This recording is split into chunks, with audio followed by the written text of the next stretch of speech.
Fala, Flávio. E aí, Rodrigo, como é que tá? Tudo bem? Tudo jóia, graças a Deus. Pessoal, muito boa tarde a todos. É uma honra estarmos começando o nosso primeiro evento Buoni, focado em 100% em melhorar o dia a dia do transportador rodoviário. Ao meu lado eu tenho o Flávio aqui, que vai se apresentar um pouco para a gente. Vamos lá, Flávio.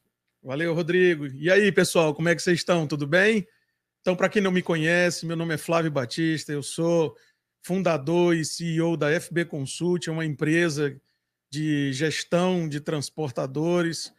A gente trabalha com consultorias e treinamentos já há 22 anos, mas muitos de vocês me conhecem mais recentemente, porque há cerca de um ano, Rodrigo, eu acabei me, me arrojando mais e me lancei aí nas redes sociais e tenho ficado diariamente nas redes sociais com os meus colegas empresários e gestores do transporte rodoviário para trazer soluções para esse mercado tão desafiador.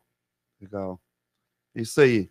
E para quem não me conhece, eu sou o Rodrigo, trabalho na Buoni, trabalho no gerenciamento de risco há mais de 20 anos, atendendo transportadores, embarcadores. Já trabalhei também em transportador, sei o quanto é difícil, né, o dia a dia, conheço das dores, né, sou consultado pelos transportadores, né, trazendo essas dificuldades do dia a dia, e a gente está aqui justamente para isso, né, para colaborar neste momento com informações, palestras. É o primeiro evento, né, terão vários outros ao longo de 2025 também, teremos materiais, enfim, bastante conteúdo aí, e é isso. Muito bem. E você que está nos assistindo e vai estar com a gente nesses 2 dias de evento, hoje e amanhã, você pode fazer a sua pergunta, né, Rodrigo? Tirar dúvidas, coloca aí os comentários aí no chat. A nossa equipe vai estar acompanhando isso aí, vai estar consolidando para que amanhã eu, o Rodrigo e outros colegas palestrantes que vão estar aqui com a gente possa tirar suas dúvidas, tá? Então você não pode ficar de fora do encerramento também desse evento, que vai ser amanhã, no final do dia, tá bom?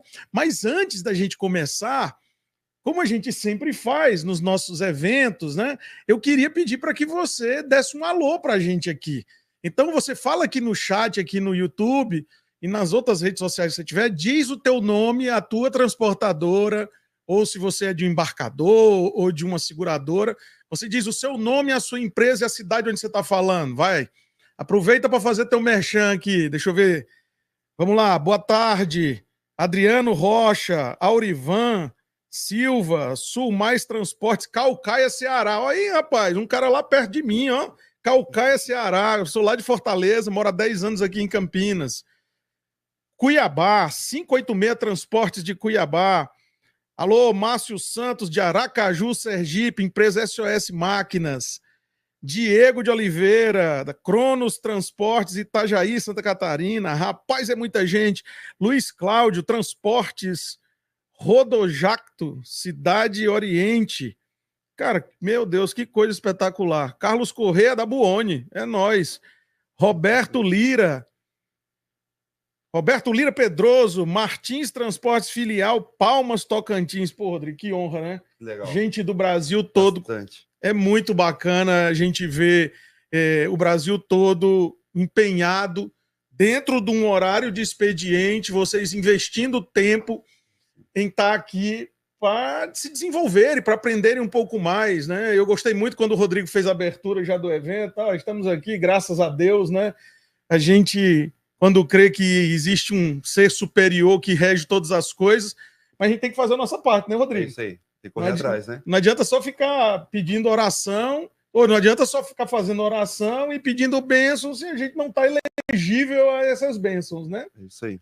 Muito bem. Bom, quero aproveitar também que todos entrem no grupo do WhatsApp. A gente vai mandar no link também do chat aí do YouTube para que entrem dentro do grupo do WhatsApp. A gente vai ter materiais exclusivos, né? Todos os materiais apresentados aqui durante o evento de todos os palestrantes, a gente vai colocar nesses grupos do WhatsApp e também alguns materiais exclusivos, né, que não vão estar apresentando, a gente não vai estar apresentando aqui, mas algumas planilhas, alguns materiais para uso do transportador do dia a dia, tá? Por fim, eu acho que agora é o momento já de agradecer aos apoiadores, né? Bsoft, a TS Jornada, a FB Consult, ao Flávio, né, que está aqui, e todas as empresas do ecossistema da Nestec que ajudaram a divulgar o evento. Beleza, e aí? Estamos preparados? Podemos começar o nosso evento? Então, pessoal, hoje nós temos temas que são muito importantes, né? E o último palestrante é um cara que eu conheço, ele também é um cara muito bom, vocês estão falando com ele. Mas primeiro tem um cara sensacional, ele é apoiador do meu trabalho, é meu amigo, é meu consultor lá também na minha empresa, é consultor de vários grandes transportadores que eu tenho o prazer de trabalhar junto, e é o Rafael, da Rumo Brasil, e ele vai falar sobre reforma tributária. Depois a gente tem outro cara extraordinário, que é o Ednei, que vai falar sobre lei do motorista, né? E por último, esse que vos fala, eu mesmo vou estar aqui para a gente falar sobre as melhores práticas para contratação de motorista. Então, se você não quer ser aquele cara que só consegue manter motorista porque paga o maior salário, porque toda vida que você paga o maior salário, você está dizendo que você não tem outro argumento para o cara ficar com você. Então, você não pode perder essa última palestra do dia. Beleza? Então, e aí? Vamos lá, começar? Vamos chamar o Rafael? Eu quero só reforçar com vocês, mandem as suas dúvidas no chat, tá? Durante todo o evento. A gente vai selecionar com nossas equipes aqui ao longo do evento, a gente vai fazer um compilado, vamos ver as dúvidas que mais aparecerem, para amanhã eu, Flávio e os demais aí palestrantes, a gente possa tirar a maior parte dessas dúvidas, né?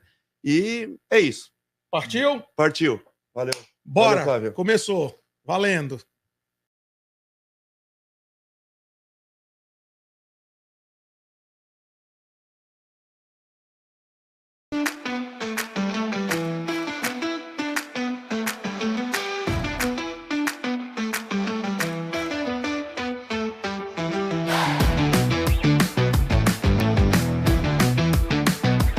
Olá, pessoal.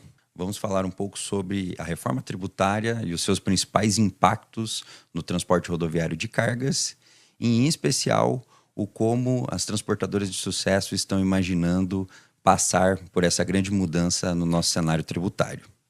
Meu nome é Rafael Brito, sou diretor da Rumo Brasil e atuo com transportadoras há mais de 15 anos, sempre dentro das linhas financeiras e tributária.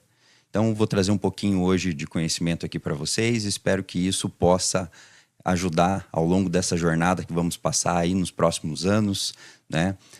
Sempre uma mudança de modelo é algo que, de fato, traz um momento de novas definições, de novos planejamentos, de reaprender tudo aquilo que até então a gente vivia, né, junto ao cenário tributário brasileiro. Então, espero que esse conteúdo possa ajudar muito as transportadoras do Brasil aí a prosperarem mais.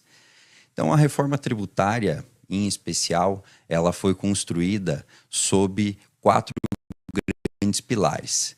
O objetivo principal dela é a simplicidade, a transparência, a justiça tributária, o equilíbrio e defesa do meio ambiente. Então, dentro desses 4 pilares, né, o nosso poder legislativo, juntamente com os órgãos da Receita Federal, foram fazendo a constituição de tudo aquilo que deveria ser o nosso novo regulamento, né? A reforma tributária ela vai ocorrer em 2 etapas, né? A primeira delas, essa que está acontecendo nesse momento, que é a tributação sobre o consumo, né? Ela vai alterar 2 tributos aí que estamos muito acostumados, né, a falar, em especial, né, o nosso bom e velho PIS/COFINS e também o nosso ICMS, né? E num segundo momento nós vamos ter a reforma que a gente chama em área técnica dos diretos, que é a tributação sobre renda e folha, né? E todos os demais tributos que ficarem para esse segundo momento.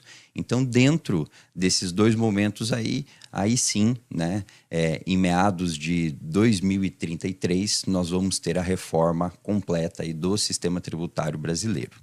Então, baseado nesses 4 grandes pilares, né, eu acho que hoje dificilmente um empresário que não concorde que a carga tributária ela é de fato, além de complexa de entendimento, nós sempre temos que entender de muitas especificidades para entender, Então, a simplicidade dentro desse tema, que é um dos objetivos da reforma, obviamente, ela busca também sanar isso, né? Então, vou falar um pouquinho para vocês de como que está a tramitação disso e, logo na sequência, eu vou trazer quais são os principais insights aí que você, transportador, precisa, de fato, cuidar aí dentro da sua empresa. Então, a reforma tributária, ela vem sendo trabalhada desde 2019, né, através da PEC 45. Então, essa PEC, lá atrás, né, ainda nos anos 2018, 2019, quando se falava sobre a reforma tributária, nós tivemos duas grandes PECs que foram aquelas que ganharam mais força junto ao nosso legislativo. Entretanto, foi a PEC 45 de 2019, que ao final do ano de 2023, no apagar das luzes ali de 2023, ela de fato foi aprovada e virou a emenda constitucional 132 de 2023, a qual sim deu vida, né, à tão falada reforma tributária. Essa emenda constitucional, dela nasceram 2 PLPs que a gente chama, que são os projetos de lei, e esses projetos de lei estão seguindo todo um fluxo, né, de passar pela Câmara dos Deputados e também pelo Senado para posteriormente virarem, né, o regulamento propriamente da reforma tributária. Então, após toda essa jornada, aí sim, né, nós teremos aí o regulamento da reforma tributária e poderemos saber com precisão, desde alíquotas, bases de cálculo e tudo aquilo que, de fato, né, você precisa saber para recalcular seus custos, para entender qual que é o real impacto disso do negócio. Entretanto, aquilo que nós já temos hoje, né, então, voltando um pouquinho, falando desses 2 PLPs, né, então, o PLP que mais nós temos trabalhado nesse primeiro momento é o PLP 68, né? Atualmente ele está no Senado Federal, né? Aguardando, inclusive foi retirada recentemente aí o pedido de urgência que tinha sobre ele. O Senado pediu um pouco mais de tempo e calma para que realmente faça a avaliação. Nesse PLP 68, a gente trata em especial da CBS e do IBS. Então, a previsão é que esse PLP 68 ele saia do Senado, né, seja até o final desse ano ou início do próximo, né, e estamos também com o PLP 108 de 2024. Esse sim vai trazer um pouco mais sobre as regras do IS, né, que é o imposto seletivo. Logo ali na frente vou falar um pouquinho dele para vocês, bem como a regulamentação do Comitê Gestor da Reforma Tributária, entre outros. Então, esses 2 PLPs, de fato, vão se transformar no grande regulamento da reforma tributária. Esses PLPs têm centenas de páginas, cada um deles, e estão buscando trazer clareza a tudo aquilo que o novo sistema tributário vai nos trazer. Então, qual que é o ponto principal da regulamentação, né? Digamos que já caminhamos aí em torno de 60%, talvez até 70% de todo o percurso que nós teremos dentro dessa temática no Brasil. Então, já é possível hoje que você, transportador, de fato, consiga entender que tipo de mudanças você vai precisar fazer dentro das suas operações para que isso realmente não venha, né, a lhe pegar de surpresa no momento e, de repente, você acabar saindo atrás aí de outros players que já estiverem mais antenados e sim fazer dessa reforma tributária um ponto de potencialização mesmo, né? Uma virada de chave, porque quando nós falamos de uma mudança de regime tributário, de fato é isso que vai acontecer. Tudo aquilo que nós tínhamos planejado dentro das nossas empresas não faz mais sentido e agora, né, sim, nós vamos precisar zerar esse jogo, né, passar uma borracha em tudo aquilo que aconteceu e repensar todo o nosso modelo de negócio e reenquadrar isso dentro dos novos custos, né?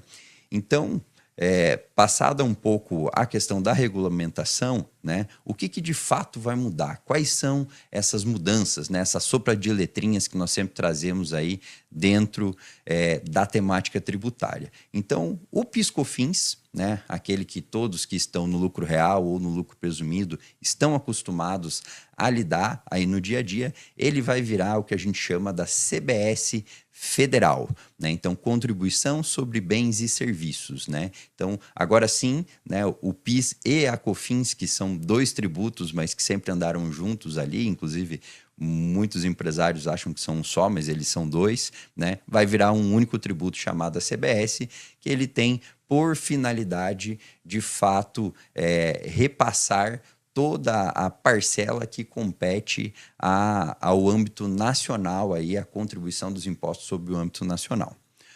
Os 2 outros tributos que sofrerão modificação são o ICMS, né, que atualmente nós recolhemos para cada estado, e o ISSQN, que nós recolhemos para cada município. Esses 2 tributos se tornarão o que a gente chama de IBS, né, Imposto sobre Bens e Serviços. O IBS, né, por sua vez, a ideia é que nós não mais tenhamos tantos regulamentos estaduais, tal como atualmente possuímos, né, bem como as alíquotas de cada município, e agora sim nós tenhamos, né, uma alíquota uniforme para todo o Brasil, onde nós não precisemos sempre estar acompanhando a legislação de vários estados e tal. Confesso a vocês que esse era, de fato, o ideal e o proposto pela reforma tributária. Entretanto, o que nós temos visto agora no desdobrar disso tudo é que ainda haverão, né, alguns pontos específicos que haverá determinadas diferenças entre alguns estados, entre alguns municípios, especialmente por conta das contas de compensação e os incentivos fiscais que vão terminar. Então, ele sim vem para substituir o ICMS e o ISSQN com uma ideia de simplificação para que ele sim possa ser mais facilmente calculado. Entretanto, ainda temos algumas ressalvas sobre o quão realmente ele vai estar facilitado frente àquilo que nós temos até o momento. Um outro tributo que passará por uma reformulação, né, é o IPI. Então, o Imposto sobre os Produtos Industrializados, ele vai ser mantido apenas para produtos produzidos, né? Em especial na Zona Franca de Manaus, porém com a condição de alíquota zero. Então, ainda está havendo bastante debate sobre qual vai ser, se o fim do IPI ou o que ele vai, de fato, estar alterando aí no dia a dia das empresas.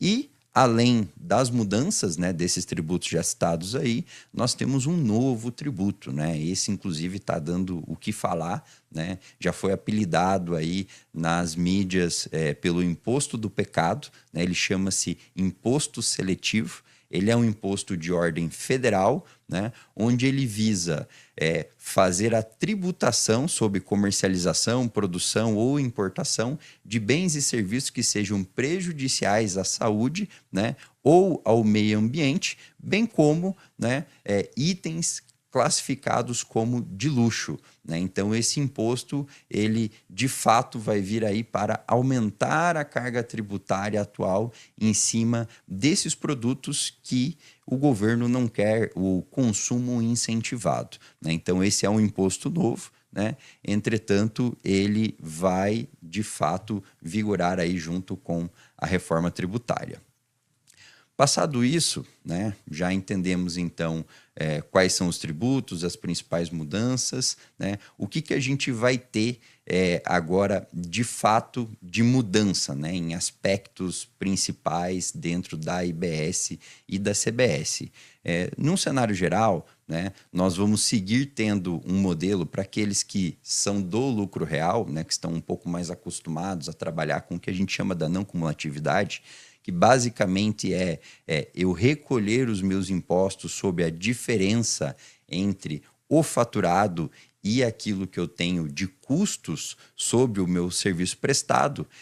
De fato, ela vai seguir dentro da reforma tributária, então nós vamos continuar tendo uma não cumulatividade plena, que nós chamamos, ou seja, sobre tudo aquilo que eu emiti de documento fiscal, no caso nosso aqui, transportadores, eu pago os tributos sobre os meus CTEs e as minhas notas de prestação de serviço ali, de repente, sobre fretes municipais, e todas os meus custos e despesas, isso vai tornar crédito de tributos para a minha empresa.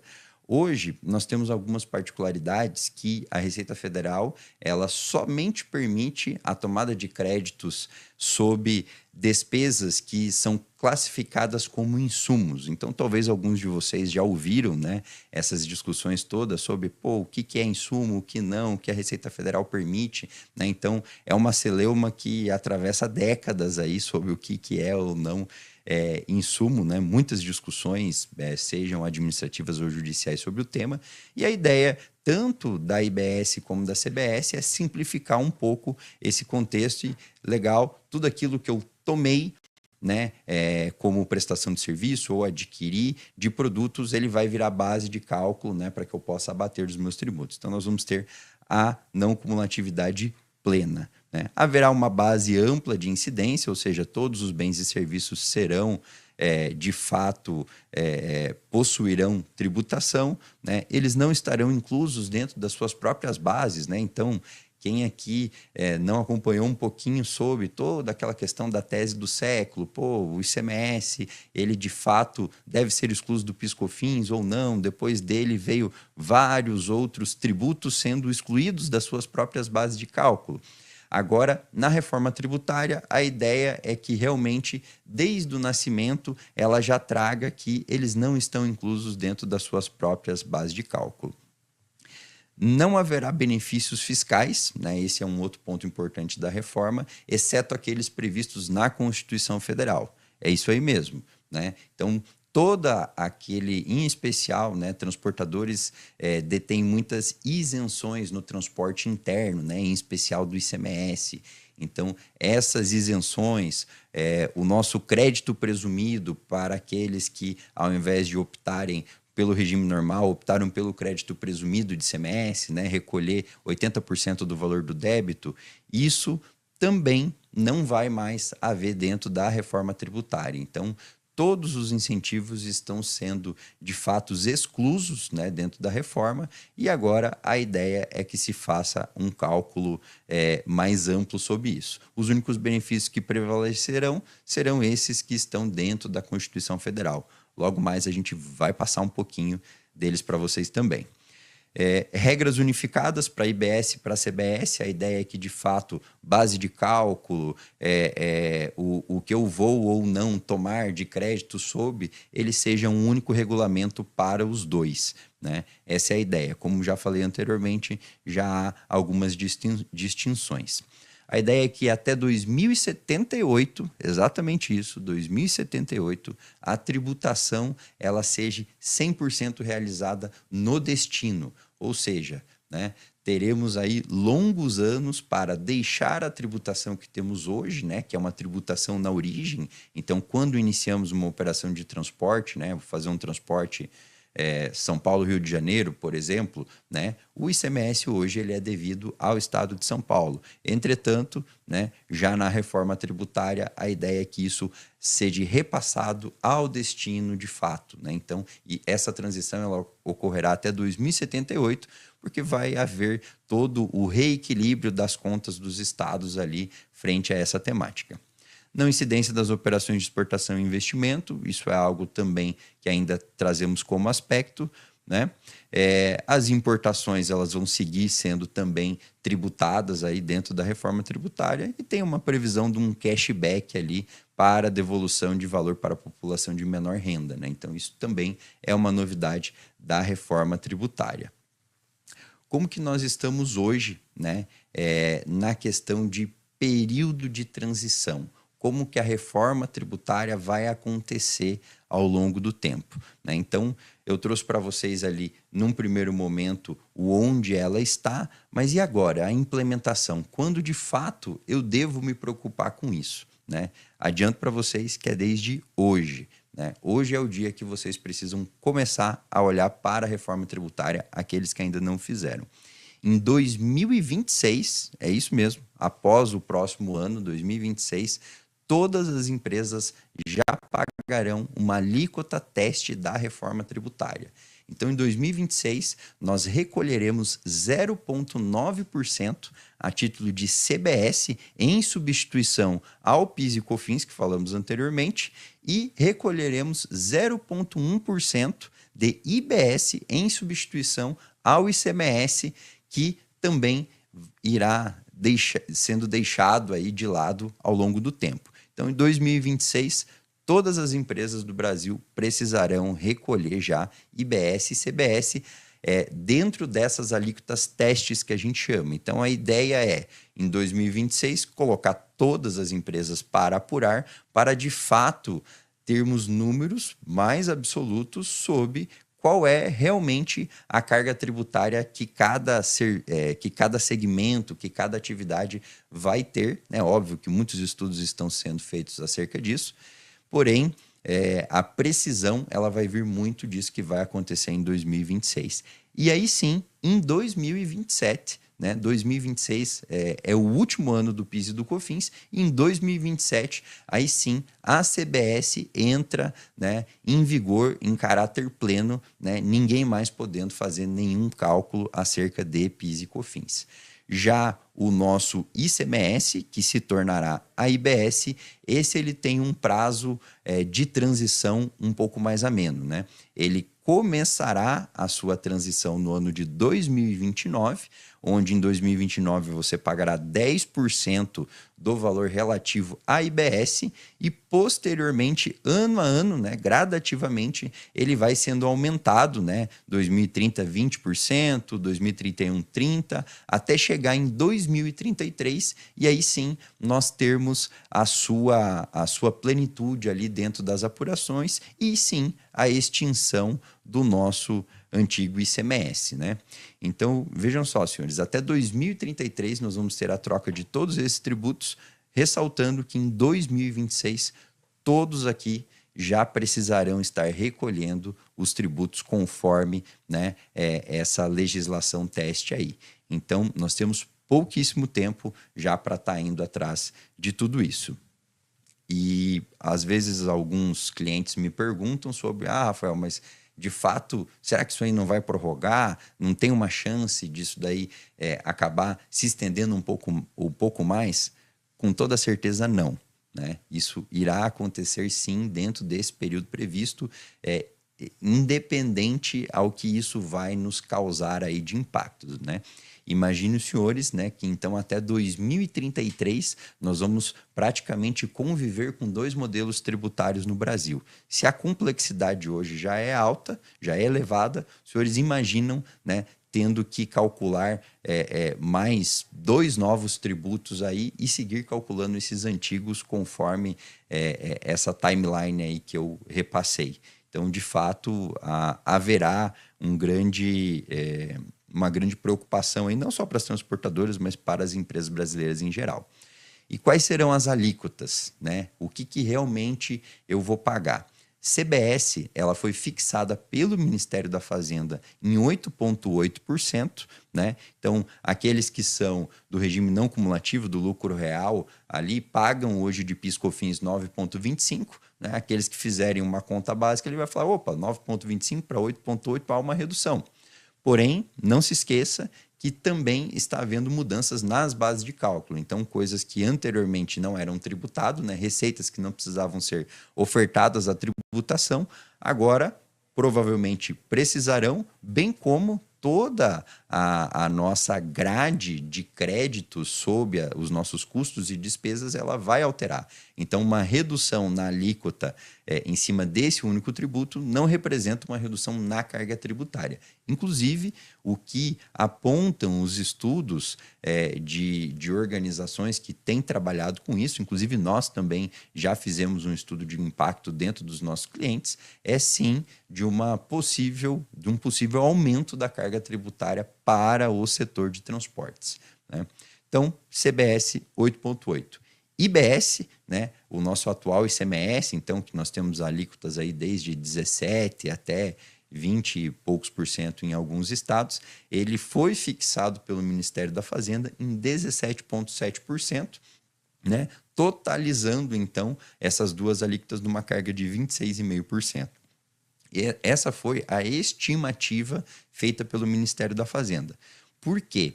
Quem irá definir essa alíquota será o Senado, e essa alíquota, o grande objetivo da reforma tributária é que a carga tributária seja a mesma. Ou seja, né, a ideia deles é que a arrecadação não mude, inclusive isso está muito bem previsto já dentro da emenda constitucional, que não poderá haver aumento na arrecadação. Qual é o principal fator, qual é o receio que nós estamos tendo hoje, né?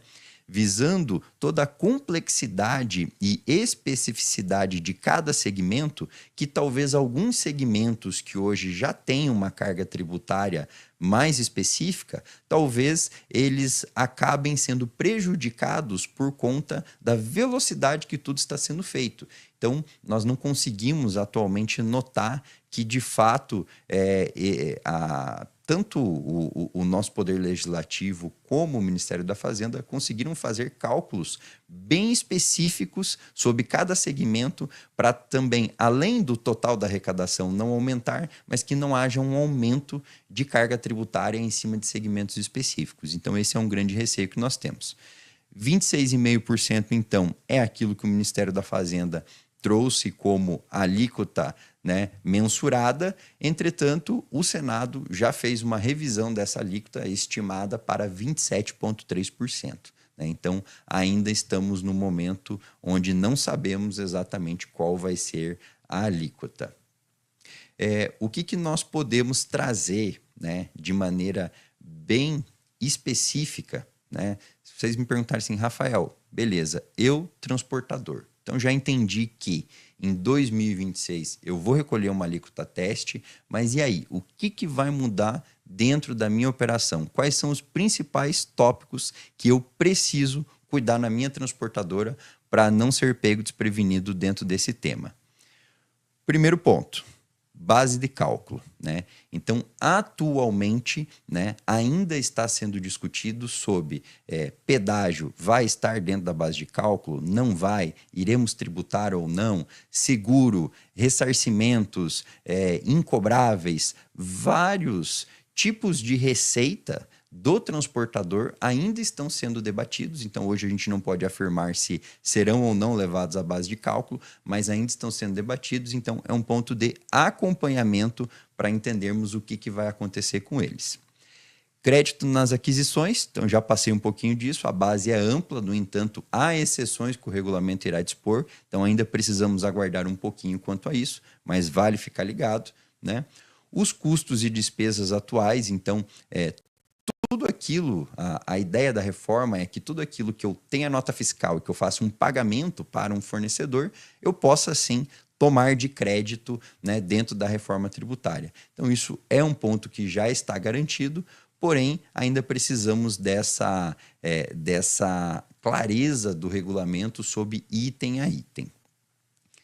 Crédito presumido do transportador autônomo. Então, para aqueles que, além de frota, têm operação com terceiros, né, sejam subcontratados PJs ou PF, o crédito presumido atual para as transportadoras do lucro real é um crédito presumido de 75% sobre o valor que é pago ao transportador autônomo. Esse crédito presumido ele irá permanecer dentro da reforma tributária, entretanto, não sabemos ainda qual vai ser o percentual, isso vai ser fixado ainda pelo Senado, porém, o que nós já sabemos, porque já está descrito lá, é que esse crédito presumido ele será variável conforme o recolhimento dos transportadores autônomos da média dos últimos 2 anos de recolhimento deles. Então, isso nós estamos assim bastante assustados ainda, porque pode trazer uma instabilidade, né, dentro do custo tributário de cada transportador. Então, esse é um ponto bem grande, bem grave, que ainda não está definido, apenas que teremos, porém não sabemos o quanto. Subcontratação, né, ainda, sobre quem faz subcontratação de terceiros do Simples Nacional. Eu diria que o Simples Nacional é uma das coisas que terão a complexidade agravada junto à reforma tributária. Então, seja você o transportador que subcontrata uma empresa do Simples Nacional ou você o próprio transportador do Simples Nacional, a partir da reforma tributária você vai precisar ter a definição sobre eu vou recolher, né, a minha CBS, a CBS que é o substituto ao PIS e COFINS, que fica dentro da alíquota geral do teu Simples Nacional. Então, imagine você lá, você recolhe uma alíquota, sei, de 15% de Simples Nacional. Dentro desses 15%, tem uma parcela que ela é relativa ao PIS e ao COFINS. Isso vai ser alterado e ela passará a ser relativa à CBS e também ao IBS. O que vai acontecer com a reforma? Toda empresa do Simples Nacional, ela vai precisar definir se ela recolherá a CBS via alíquota fixa dentro do Simples Nacional ou se ela vai recolher a CBS pela modalidade normal, ou seja, fazendo créditos e débito sob as suas receitas e despesas, né? Então, imagine os senhores que, ao invés de nós termos apenas um sistema para as empresas do Simples Nacional, eu passarei a ter 2 sistemas para a empresa do Simples Nacional. E o que vai impactar isso não é nem só a transportadora, se ela é ou não do Simples, ou como ela vai fazer o recolhimento da sua CBS, mas também quem a subcontrata. Então, imagine os senhores que eu sou uma grande empresa de terceirização e subcontrato algumas empresas do Simples Nacional. Imagine que eu vou precisar saber que essas empresas do Simples Nacional, se elas de fato estão no regime normal do Simples Nacional, o qual, se ela estiver no regime normal, pagando a alíquota fixa, o crédito que eu vou poder fazer sobre essa transportadora é apenas a parcela relativa àquilo que ela efetivamente recolheu. Então, dentro de um exemplo, se dentro daqueles 15% que eu usei como exemplo de alíquota total do Simples Nacional, 3% apenas é relativo à CBS, eu, quando subcontratar uma empresa do Simples Nacional, vou poder me creditar apenas a alíquota de 3%, né, que é equivalente àquilo que ela recolheu dentro do Simples Nacional. Agora, se esse mesmo transportador ele optar pelo regime normal, aí sim eu vou poder me creditar sobre o total da base de cálculo, né, daquilo que eu paguei efetivamente para ele, eu vou poder me creditar totalmente dessa despesa dele para abater na minha CBS. Ou seja, da mesma forma hoje que o mercado, de certa forma, ele acaba expelindo um pouco da pessoa física, tanto pelo custo que nós temos do INSS patronal, quando contratamos uma pessoa física, como também que os créditos tributários sobre a pessoa física são menores, né? Eu vou seguir tendo isso dentro da reforma tributária, porém com um agravante que eu também vou precisar entender que se a transportadora do Simples Nacional que eu estou subcontratando, ela está no regime normal ou no regime simplificado de recolhimento. Isso vai impactar grandemente no meu cenário de custo tributário. Nós fizemos um estudo dentro de alguns clientes onde chegamos ao passo de que 64% do crédito tributário que nós teremos teremos uma perca, né, um prejuízo de 64% do crédito tributário atual de quando contratamos uma empresa do Simples Nacional, se ela ficar dentro do regime simplificado, né? Então, é um ponto de muita atenção. Outro ponto, né? Esse sempre é daqueles que traz assim muito debate, né? Obrigatoriedade da emissão do contra-CTE para tomada de créditos de CBS e de IBS, né? Eu tenho certeza, né, que você, transportador que está nos ouvindo aqui hoje, seja dentro da sua empresa ou algum colega e tal, tem aquele velho costume, né, de repente, o meu frota carregou por um terceiro ali e tal, então não vou emitir as subcontratações relativas a essa operação, essa receita acaba sendo trocada na carta frete, ficando, né, um pouco mais extra contábil, vamos assim dizer, né? Saliento aqui que para a empresa que está embarcando esse tipo de operação, ela não mais vai poder fazer créditos tributários sobre o pagamento que ela está fazendo, ou seja, sobre o contrato de frete que ela fez contigo. Ela vai precisar do teu contra-CTE para estar fazendo toda a questão tributária. Então, com isso, né, a gente imagina que haverá uma grande mudança e regularização do segmento, justamente porque, como os grandes embarcadores vão precisar desse contra-CTE, o qual até hoje eles não precisavam, eles vão obrigar que todo o mercado o faça. Isso vai fazer com que as empresas passem a ter uma receita contábil, fiscal, já muito mais adequada. Então, esse ponto é uma mudança bem grande.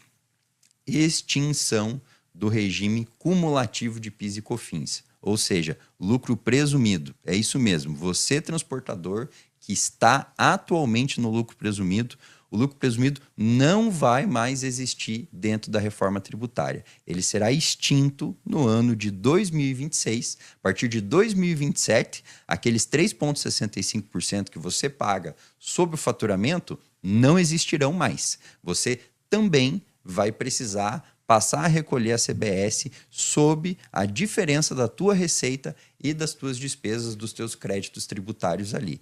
Então, o que não acabará nesse primeiro momento é o cálculo do imposto de renda e contribuição social sobre o faturamento, né? Isso ainda vai vir na segunda leva da reforma tributária. Entretanto, o PIS e o COFINS, é isso mesmo, você vai precisar pagar no regime de crédito e débito. Então, você que não estava acostumado ainda a lidar com todas as despesas, a pegar todas as notas, a ter uma contabilidade de fato mais real, né? Você precisa começar hoje ainda a regularizar todas as tuas despesas, porque não vai mais dar para manter a operação nesse sentido, porque a tua carga tributária vai ser grandiosamente elevada. Imunidade das exportações. Esse é um tema bastante polêmico, né? Chama atenção aqui para todo mundo que seja que faz frete internacional ou que faz transporte dentro da cadeia da exportação no âmbito nacional, né? Isso é um benefício fiscal hoje muito utilizado dentro do segmento por muitas transportadoras e de maneira resumida, eu poderia dizer que as mesmas dúvidas que nós temos hoje sobre, em especial, o transporte nacional que está vinculado à cadeia da exportação, se eu devo ou não devo fazer a tributação desse tipo de operação, a mesma dúvida nós estamos levando ela para a reforma tributária. Da mesma forma como os textos estão escritos hoje, eles permanecerão na reforma tributária. Então, a nossa empresa mesmo, a gente representa uma associação de grandes transportadores hoje, onde nós somos responsáveis junto a essa associação pela discussão da reforma tributária dentro da Câmara dos Deputados, dentro do Senado, e nós estamos brigando grandiosamente, não só por esse tema, mas como alguns dos outros que eu já trouxe aqui para os senhores. Então, é muito importante que todo mundo esteja atento a isso, porque ainda essa dúvida, né, ela prevalece sobre essa temática. Encerramento do crédito presumido de ICMS, né? É isso mesmo. Então, todas aquelas empresas que atualmente apuram de maneira simplificada o seu ICMS, ou seja, que ela, ao invés de fazer uso dos seus créditos sobre combustível, peça, né, manutenção, aquisição de imobilizado, né, para fazer o cálculo do ICMS, que ela optou em recolher 80% do valor do ICMS destacado, também não poderá mais fazer isso a partir de 2029, né? Como é uma mudança de ICMS, então a partir de 2029 você também não terá mais direito ao crédito presumido. Basicamente, os pontos principais para as transportadoras, assim que eu poderia trazer de uma maneira bem resumida para vocês, são esses, né? Ainda alguns pontos em relação a saldos credores, né? Uma pergunta que eu tenho recebido bastante. Pô, como que vai funcionar? Tem o saldo credor de PIS e COFINS, tem o saldo credor de ICMS. De uma maneira bem geral, né? Todos esses saldos credores você vai precisar fazer uma habilitação e eles permanecerão à sua disposição para o pós-reforma tributária, obviamente PIS/COFINS sendo compensado com CBS e ICMS sendo compensado com IBS, né? Então, essa não precisa ser uma temática preocupante para os senhores aí detentores de saldo credores. Porém, eu coloco uma ressalva aqui, né, em especial para as empresas com característica frotista, que detêm um saldo credor acumulado ICMS muito alto, né? Digo para vocês que nesses 15 anos que eu atuo com transportadoras, foram pouquíssimas transportadoras onde fizemos uma auditoria sobre os créditos de ICMS que estão acumulados em conta gráfica, de fato eles eram verídicos, né? Qual que é o erro mais comum que o teu contador ou a tua contabilidade interna pode estar cometendo aí? Esquecendo de fazer o estorno proporcional daquilo que você não poderia usar crédito. Então, já deixo essa dica aqui, confere isso, que às vezes você você acha que está, de fato, com um saldo credor muito grande, acumulado de ICMS, que isso vai lhe beneficiar na reforma tributária, entretanto, aquele saldo credor nem deveria existir. E pior, esse saldo credor que está registrado dentro da tua contabilidade, esse saldo credor foi base de cálculo de imposto de renda e contribuição social. Ou seja, de repente você não deveria ter o saldo credor de ICMS e, além disso, você pagou 34% sobre esse saldo credor que não vai poder ser utilizado na reforma tributária. Então, não se preocupe quanto aos saldos credores, eles vão permanecer. E o que está vindo muito forte agora junto com a reforma tributária são programas, né, de conformidade de contribuinte. Então, a exemplo de empresas que operam muito, seja no agronegócio ou empresas que operam no transporte internacional, essas empresas, por característica, elas detêm um saldo credor de tributos muito elevado. E esse saldo credor acaba fazendo parte do fluxo de caixa da operação dessas empresas. O que vai acontecer agora dentro da reforma? O governo está trazendo muito incentivo para que as empresas que têm saldo credor e estão em conformidade tributária, ou seja, pagam seus impostos em dia, empresas que estão apresentando as suas obrigações acessórias de maneira correta, que essas empresas possam ressarcir todos esses valores de maneira simplificada. A exemplo disso, empresas que estiverem dentro do programa de conformidade tributária, essas empresas, elas poderão receber os seus saldos credores em até 30 dias. Ou seja, imaginem, senhores, se a gente faz uma apuração tributária aqui do mês de outubro, né, ali no início do mês de novembro, ao final do mês de novembro, eu já poderia receber todo o meu ressarcimento em relação àquele saldo credor que eu acabei tendo dentro dessas operações. E um ponto muito importante os senhores que têm característica de fazer muita compra de caminhão, tá fazendo renovação de frota e tal, tudo mais, os caminhões dentro da reforma tributária, eles terão, o imobilizado de uma maneira geral, uma característica diferente da atual.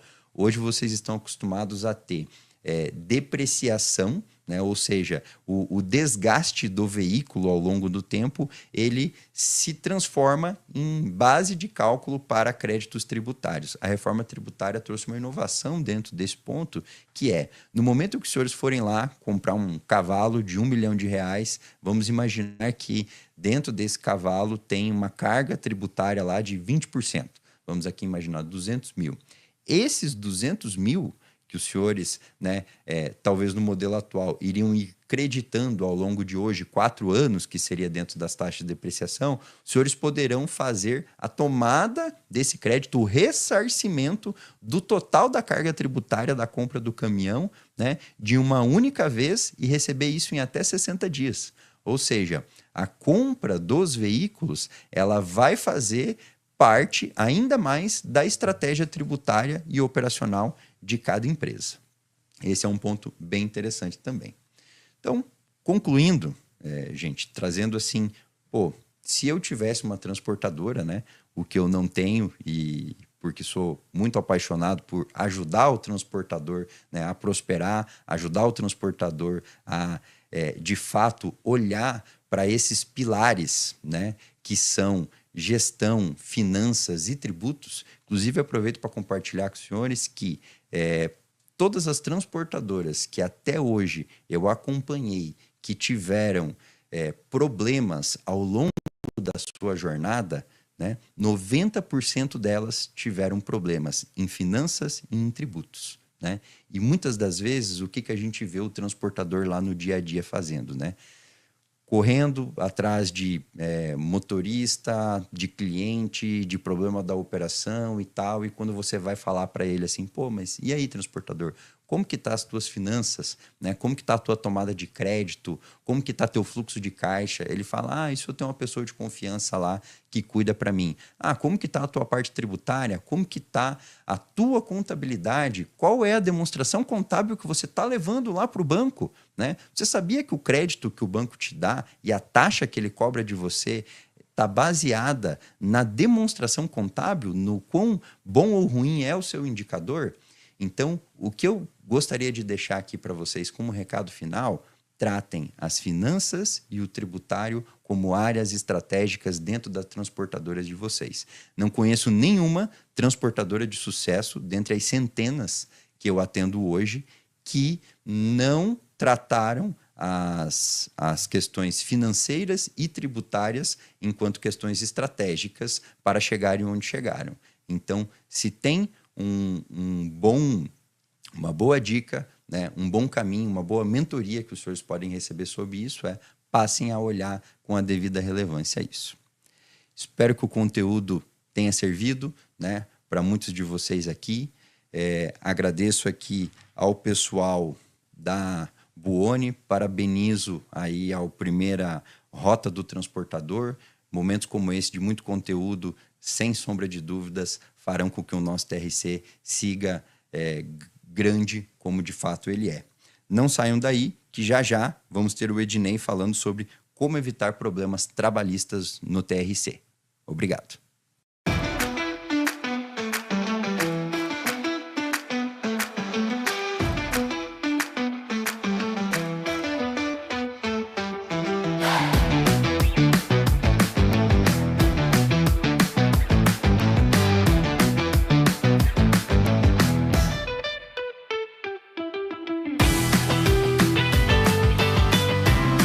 Olá pessoal, agora nós vamos falar sobre o controle de jornada de trabalho do motorista profissional. Eu sou Ednei Rebonato, CTO da ATS Jornada, responsável pelo produto de jornada de trabalho dentro do grupo. A ATS é uma empresa que nasceu em 2008 para entregar soluções, principalmente na área de controle de jornada de trabalho do motorista. Percebam, ainda uns 3 anos antes da lei entrar em vigor. Então, nós estudamos muito, principalmente os textos que iriam futuramente virar a legislação vigente. E de lá para cá, nosso objetivo foi sempre trazer um pouco de tranquilidade, de segurança jurídica para o transportador. E vou falar um pouquinho para vocês hoje aqui, um pouquinho da história da legislação, um pouquinho de como fazer um controle de forma efetiva, o que está validado hoje ou o que não está validado também, que é importante, porque o controle de jornada bem feito é dinheiro vivo no bolso dos senhores. E isso, quem está no segmento de transporte aí, que é acostumado a olhar a terceira casa depois da vírgula, todo que é dinheiro economizado é de bom grado, né? Faz total sentido a gente economizar recursos e não desperdiçar. E aí não estou falando de hora extra que nós precisamos, falando de hora extra indevida, controles que merecem uma atenção melhor, evitar multas do Ministério do Trabalho. Então nós vamos falar um pouquinho hoje aí de como fazer um controle efetivo da jornada de trabalho do motorista profissional. Bom, para falar um pouquinho do controle de jornada, o primeiro ponto que nós precisamos entender é sobre a história da legislação. Importante conhecer e saber o porquê existe essa lei e por que nós precisamos controlar a jornada de trabalho do motorista profissional. A legislação, ela nasce em 2012, mas teve um ponto bem importante na história, que foi a partir de 2007. Talvez alguns se lembrem aí, principalmente ali no interior do Mato Grosso, em Rondonópolis, tinha um procurador do Ministério do Trabalho, e esse procurador resolveu ir para a estrada e fiscalizar o tempo de direção dos motoristas. Com isso, houve um caos ali naquela época, final de 2007, final de 2008, um caos no transporte, porque, imagina, a maioria, naquela região era muito transporte de grãos, a maioria dos motoristas com jornadas excessivas, como tem até hoje, mas na época era pior. Então houve aí um caos, ele fez muitos motoristas pararem para descansar e etc. E isso, a partir de 2008, 2009, movimentou muito o Congresso, que estava desde 2004, trabalhando em um texto da lei do motorista. Em 2008, houve essa evolução da legislação, e em 2012 foi aprovado o primeiro texto da lei do motorista. A ATS, a partir de 2008, 2009, teve acesso a esse texto e nós também começamos a estudar, começamos a entender o porquê que a legislação era tão importante para um cenário que era muito mal assistido juridicamente. Antes dessa época aí, o controle de jornada, basicamente, ele era por prova testemunhal. Então, se o motorista conseguisse aí duas ou três testemunhas que pudessem ajudar, a contar a história dele, verídica ou não, isso é o que contava para a justiça. Então, sim, ela veio a somar, sim, é importante a regulamentação de uma legislação tão importante como a do motorista. Então, em 2012, em março de 2012, teve a aprovação no Congresso e uma lei que ficou bastante interessante, porém com pontos a serem ajustados. E aí ela foi de 2012 a 2015, talvez alguém vai se lembrar também aqui nessa sala, que em 2015 houve a greve dos motoristas, o governo era um governo Dilma. Na época, a reivindicação, principalmente dos autônomos, era sobre o preço do diesel. E aí o Congresso entendeu, e tinha realmente uma pauta lá de votação para mudar um pouquinho da legislação 12.619 na época. E aí o Congresso se movimentou e votou uma alteração, que foi até uma alteração muito importante na legislação, que também todos vão se lembrar, que é o chamado de tempo em espera. Até 2012, o tempo de espera era... A partir de 2012, o tempo de espera é considerado dentro da jornada de trabalho. Depois de 2015, o tempo de espera não considerava-se jornada de trabalho. Então, foi uma vitória importante para o setor de transporte, que é o tempo que o motorista fica à disposição, fica em carga e descarga. Esse tempo ele não é contabilizado dentro da jornada de trabalho, ou não era, porque tem aí uma revolução para frente aí. Tá? Então, foi um ponto muito importante, um marco muito importante da legislação trabalhista. Tá? Porém, no Brasil, nós temos um grupo de advogados, uma comunidade jurídica que presta total apoio a clientes, a NCTEC, a clientes até essa jornada, e nesse grupo nós temos um ditado que no Brasil até o passado é incerto, né? Porque a legislação entrou em vigor em 2012 e até 2021 não houve regulamentação, ou seja, o juiz aceitava qualquer tipo de documentos, o Ministério do Trabalho também escolhia qual documento ele iria fiscalizar, então uma insegurança jurídica total. Mas, em 2021, o Ministério do Trabalho entrou e regulamentou todo o registro eletrônico de ponto. Isso foi um marco muito importante para todo o segmento, para todos os trabalhadores, mas principalmente para o segmento de transporte, principalmente para os motoristas, porque trouxe uma tranquilidade, trouxe uma segurança jurídica a mais, que o sistema que vocês devem usar aí nas suas transportadoras, ele deve atender uma norma do Ministério, e a partir desse momento que ele está atendendo uma norma, o auditor que está ali fiscalizando, ele deve olhar com uma atenção. É claro que ele não é obrigado a receber aquelas informações, mas sim, ele tem uma atenção especial àquilo, porque segue uma normativa do próprio Ministério. Também na Justiça do Trabalho é importante, porque traz mais robustez ao processo. Então, um pouquinho da história da legislação do motorista é essa. É claro que tem um capítulo muito importante que ainda está sendo escrito. Quando houve essa primeira mudança ali em 2015, houve uma ação direta de inconstitucionalidade, a chamada ADI, a famosa ADI 5322, que nós que estamos aí no segmento de transporte temos o conhecimento, que uma das alterações principais foi a derrubada do tempo de espera, que tinha sido uma conquista dos transportadores. Ou seja, desde 2023, desde o ano passado, desde julho de 2023, o tempo de espera deixa de existir. Então, trouxe novamente um marco, porque era uma informação importante, era uma pauta importante dentro do controle de jornada, que deixou de existir. Com isso, aumentaram-se o pagamento com hora extra, vai precisar ainda ter uma atenção melhor. Porém, a votação dessa ADI 5322 ela não é de toda ruim, porque ela deixou muito claro o poder que o transportador tem em fazer o acordo coletivo com o sindicato laboral. Então, se fica a principal dica desse dia, desse final de dia, procure o sindicato laboral e faça um acordo com o sindicato patronal. Esse acordo hoje ele tem uma validade jurídica, é o acordado sobre o legislado. Então, essa é uma dica de ouro, a dica do dia. Bom, passando um pouquinho, então, falando de legislação, nós vamos falar um pouquinho da regulamentação, que é essa regulamentação que eu falei, da Portaria 671, que entrou em vigor em julho do ano passado. Esse é o principal ponto. E um item importante sobre essa regulamentação é o artigo 75.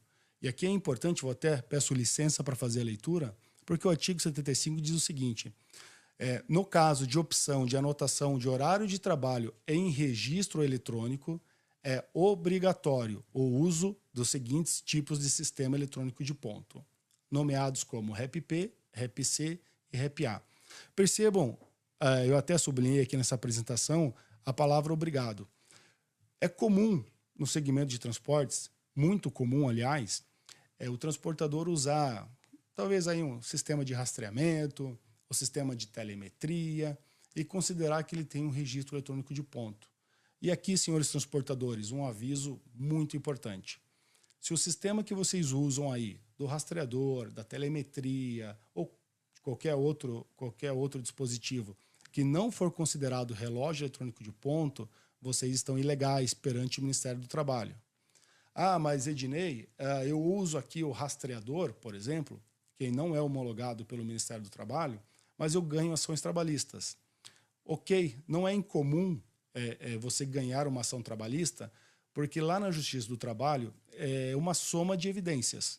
Então você pode usar daqui a pouco o histórico de posições do rastreador, você pode usar o conhecimento de embarque, pedágio, uma soma de evidências que vai comprovar se aquilo que o transportador está falando é a verdade ou não, da mesma forma que vai lá para o lado do motorista ou do reclamante. Então, ter ações ganhas não significa que você está de acordo com a legislação vigente ou de acordo com as normas do Ministério do Trabalho. Isso é um ponto muito importante. Então, é de suma importância que o registro eletrônico de ponto da sua transportadora esteja de acordo com a norma vigente do Ministério do Trabalho. E quais são esses itens e o que o Ministério do Trabalho homologou? Ele dividiu o registro eletrônico de ponto em 3 possibilidades. A primeira, conhecido como REP-C. O REP-C é o registro da forma física que geralmente nós usamos aí na parte administrativa de uma transportadora, sai aquele comprovantezinho impresso, então esse é o mais comum, tá? Dentro de todas as empresas, não tanto para o nosso segmento lá dos motoristas. Houve a novidade, chamado REP-A, que é um sistema alternativo, então o transportador pode pegar qualquer tipo de software de controle que ele tenha, e é claro, desde que siga algumas regras ali do Ministério do Trabalho, e precisa homologar isso no sindicato laboral. E por fim, o último e sempre o recomendado aqui pelos especialistas é o registro eletrônico de ponto, o REP-P, que é o conjunto do coletor de marcação com o sistema de tratamento de ponto, ou seja, o motorista vai fazer a marcação através de um app, através do próprio teclado do rastreador, esse em conjunto com o sistema eletrônico de ponto se forma o REP-P. Então, para ter um controle de forma efetiva, aceito pelo Ministério do Trabalho, aceito pela Justiça do Trabalho, transportador, vocês precisam ter um sistema REP, REP-P, REP-C ou REP-A. Tenham muita atenção quanto a isso, para não investir em tecnologia, para não investir em dispositivos que lá na frente vocês não poderão usar como recurso, como prova. Bom, e por que então que nasceu essa legislação? Qual é o objetivo? O que o legislador quis trazer? E quando nós começamos esse trabalho em 2009, para mim isso foi muito importante, porque eu queria entender por que controlar a jornada de trabalho do motorista. E naquela época, então, nós já tínhamos um gap muito grande, o setor de transporte era muito desassistido, os motoristas eram muito desassistidos, tá? E hoje, dados de 2023, mostram que 47% dos acidentes fatais das rodovias federais envolvem caminhões. Então, o número de acidentes é muito grande. Nós temos um excesso de jornada absurdo, pelas mazelas que nós conhecemos dos embarcadores, condições das estradas, trânsito. Então, tem uma série de itens que acabam estressando o motorista e é muito importante que ele tenha um controle de jornada de forma fidedigna. O uso de drogas talvez seja uma epidemia no setor de transportes. Muitos motoristas passaram dos conhecidos rebites para cocaína, crack, e isso é um dos absurdos, isso é uma calamidade de saúde pública com os nossos motoristas e nós devemos ter atenção também, tá? Além disso tudo, o controle de jornada ele é muito importante quando nós falamos aí da saúde do motorista, é essencial.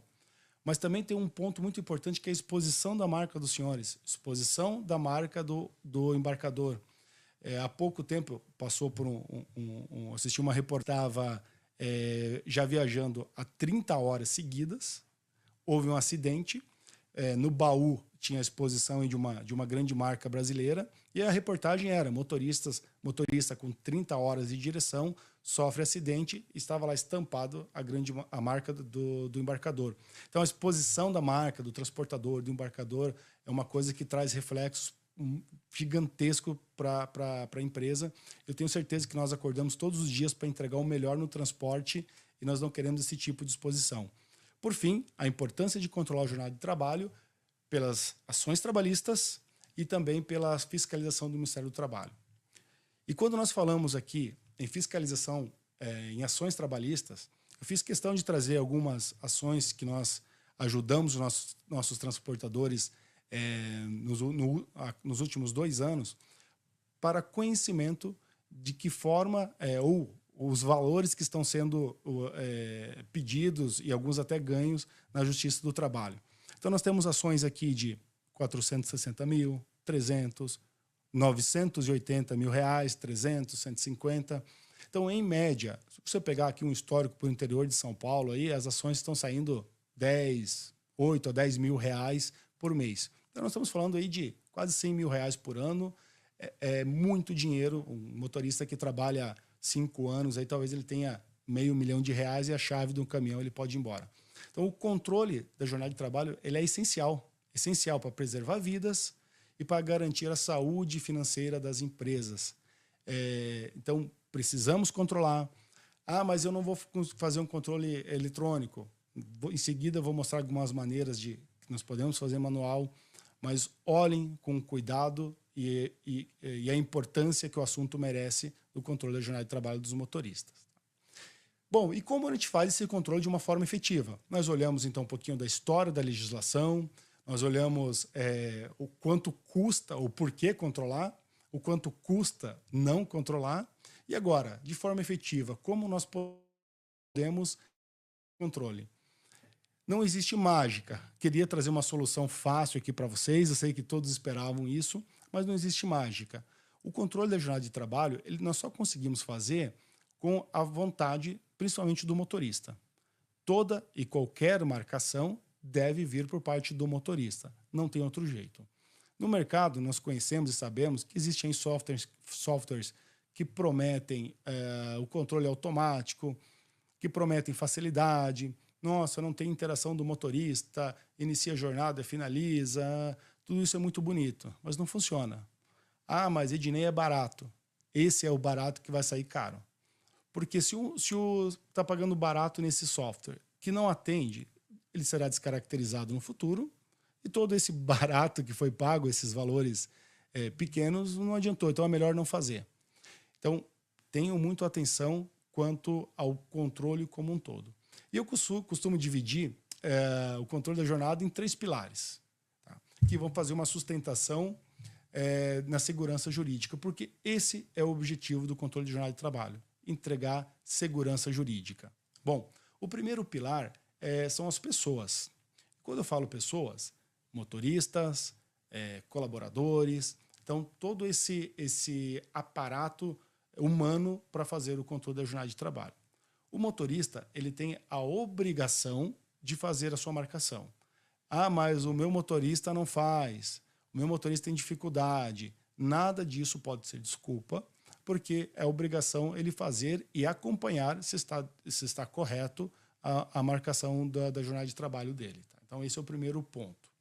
Agora, não adianta também só um motorista fazer a marcação se eu não tenho as pessoas do outro lado olhando se aquilo está correto, se o motorista não fez a marcação, porque aqui, eventualmente, o motorista pode se equivocar, pode esquecer uma marcação, ou pode fazer uma marcação de forma errada. Vou citar aqui um exemplo. O motorista parou, foi dormir, parou para jantar, por exemplo, fim de jornada. Ele vai, janta, ele toma um banho, ele faz sua higiene pessoal, ele volta para o caminhão e faz o fim de jornada. Passaram-se aí talvez 30 minutos, 40 minutos. Da mesma forma, quando ele inicia, ele acorda pela manhã, dá início de jornada, faz sua higiene, talvez faz aí um checklist no caminhão, bate o papo com o frentista do posto, e aí ele sai para viajar. Colocamos aí mais 20 minutos. Talvez 1 hora à noite, 1 hora, 40 minutos à noite e 20 minutos pela manhã. Faça uma conta, senhores transportadores. Volta aquele minha fala lá do começo, né? Vamos olhar a terceira casa depois da vírgula. Em média, 1 hora extra no Brasil, e um pouco mais, um pouco menos, mas em média, 1 hora extra 50%, ela está em torno de R$25. Calculem, aí, façam o cálculo aí conforme a frota de vocês, R$25 por dia por motorista por ano.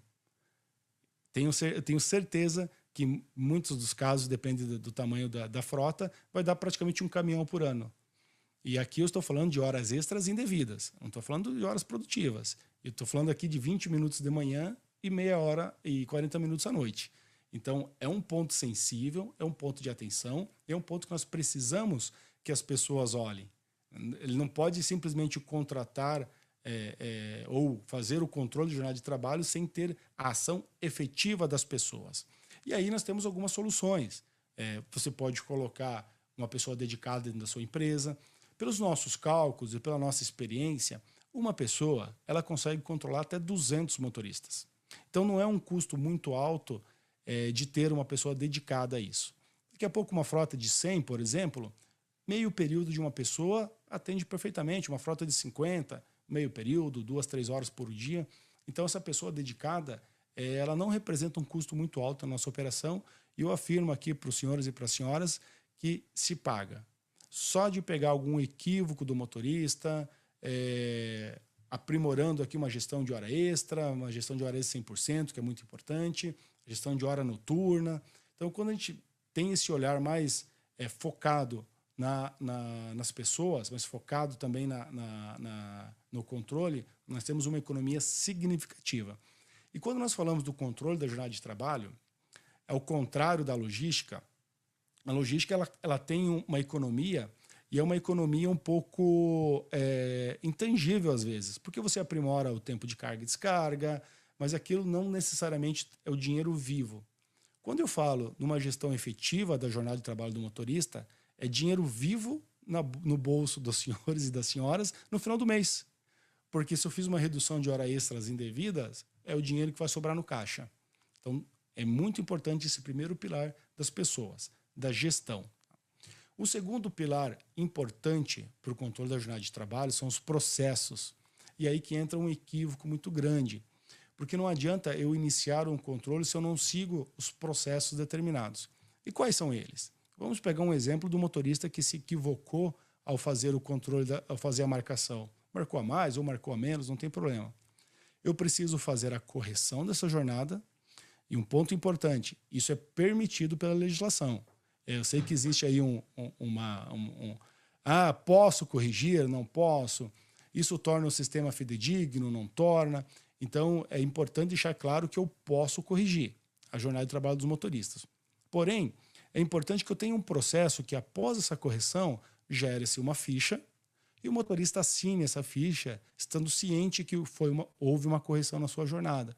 A gente sugere ainda um texto ou padrão nessa ficha, porque é importante deixar isso registrado. Porque a primeira coisa que ele vai alegar numa ação trabalhista é que o sistema era manipulável, que a transportadora digitava todos os dados de jornada. Então é importante ter esse controle das horas que foram alteradas ou corrigidas e, muito mais importante, que ele assine sobre isso. Então, por isso que nós falamos aqui dos processos.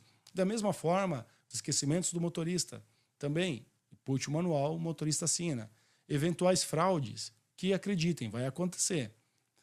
E aí nós temos que também ter o processo de advertência verbal, advertência por escrito, soma de X advertência, uma justa causa, e esses processos precisam serem seguidos. Caso contrário, aquilo fica um perdão. Ou seja, o motorista não faz marcação, faz errado, e se não houver um processo da transportadora em seguir com as tratativas, aquilo passa a ser uma verdade e acaba não tendo funcionalidade nenhuma o sistema que está sendo implementado e que tem o controle. Então, tenham muito atenção aos processos, de suma importância. E para finalizar esses pilares, nós temos a tecnologia. Porque é desumano hoje você ir buscar manualmente violações do motorista, buscar motoristas que iniciaram jornada e não começaram o trabalho. Então, é praticamente impossível. Então, a tecnologia ela vem para auxiliar, ela vem para somar.